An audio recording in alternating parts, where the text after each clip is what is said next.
புதுவையின் நெற்களஞ்சியம் என்று அழைக்கப்படும் பாகூரில் முப்போகமும் நெல் விளைச்சல் செய்யப்பட்டு விவசாயிகள் அறுவடை செய்து வருகின்றனர். விளை நிலங்கள் அதிகம் உள்ள பகுதியாக பாகூர் திகழ்ந்து வருகின்றது.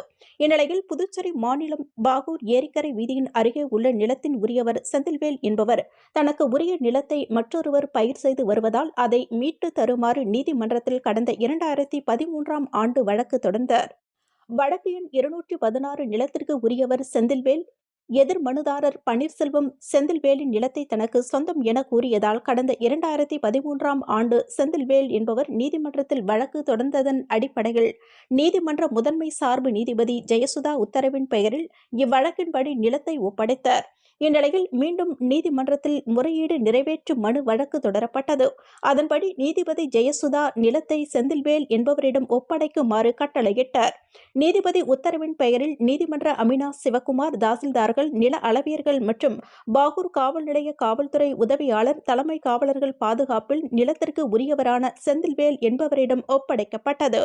கடந்த 15 வருடங்களாக நிலத்தை மீட்க நீதிமன்றத்தை நாடி போராடிய செந்தில்வேலின் நிலம் அவருக்கு சொந்தம் என்று நீதிமன்றம் உத்தரவிட்டதால் நீதிமன்ற அமினாக்கள், தாசில்தார்கள், காவல்துறையினர்கள் முன்னிலையில் முருகசாமியின் மகன், மருமகள் செந்தில்வேல் சித்ரா என்பவரிடம் 24/4/2025ஆம் தேதி அன்று நிலம் ஒப்படைக்கப்பட்டது.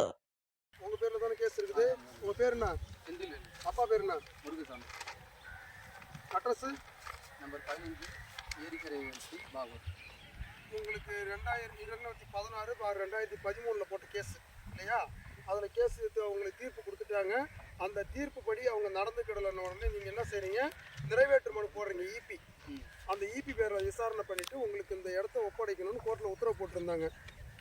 ஃபஸ்ட் டைம் நாங்கள் வந்திருந்தோம். ஃபஸ்ட்டு அமீனா வந்திருந்தார். விஏஓ கூட்டு வந்து எந்த இடம்னு கேட்குறாரு. அவர் இந்த ஏரியாங்க எனக்கு சரியாக தெரியலன்னு சொல்லிட்டதுனால மறுபடியும் அமீனா வந்து கோர்ட்டுக்கு, ஜட்ஜுக்கு வந்து ரிப்போர்ட் கொடுக்குறாரு. அமீனா ரிப்போர்ட் கொடுக்குறாரு. நான் போனேன், அவருக்கு இடம் தெரியல, சர்வேயர் அனுப்புங்கன்னு கேட்குறாரு. கோர்ட் என்ன பண்ணுது, சர்வேயர் அனுப்பும்போது எனக்கு அங்கே பந்தோபஸ்து வேணும்னு கேட்குறாரு. அதனால் அமீனாவுக்கு பந்தோபஸ்து போட்டு போலீஸ் ஆர்டர் போட்டுக்கிறாங்க. இவ்வளோ போட்டுக்கிறாங்க. அளந்தாச்சு. ஏற்கனவே ஒரு முறை வந்து அளந்துருக்கோம்.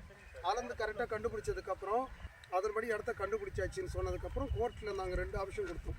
ஒன்று, இந்த மகசூல் அவங்களுக்கு தேவையான காசு கொடுக்குறதோ, இல்லை இதை அப்புறப்படுத்துறதோ, இல்லை அப்படியே கொடுக்குறதோ சொல்லுங்கன்னு கேட்டிருந்தோம். இப்போ கோர்ட்டில் மறுபடியும் ஒரு உத்தரவு போட்டாங்க. ஜட்ஜி அம்மா வந்து அன்றைக்கி விசாரணை பண்ணிவிட்டு இந்த இடத்த வந்து இந்த நிலத்தில் இருக்கிற பயிரோடு சேர்த்து உங்களுக்கு கொடுக்க சொல்லி ஸ்கிராப்போடு கொடுங்கன்னு சொல்லி கொடுத்துட்டாங்க ஆர்டர். அதனால் இன்றைக்கி மீண்டும் வந்து சர்வேயர், போலீஸு எல்லோரும் வந்து அமீனா வந்து தலைமையில் உங்களுக்கு இடத்த காமிச்சிட்டாங்க. உங்கள் இடத்துல அளந்து கொடுத்தாச்சு. இன்றைக்கிலேருந்து உங்கள் இடத்துக்கு நீங்கள் வந்து பிரவேசிக்கலாம். பிரவேசித்த இந்த நேரத்துலேருந்து உங்கள் இடம் அது. இதுக்கு மேலே வேறு யாராவது இதில் வந்து பிரச்சனை பண்ணாங்கன்னா நேராக நீங்கள் போலீஸ் ஸ்டேஷனுக்கு போகலாம். உங்கள் நிலத்தோடைய மண் எடுத்து கொடுக்குறோம், வச்சுக்கோங்க, பூஜை பண்ணிக்கோங்க, உங்கள் இடம் இன்னையிலேருந்து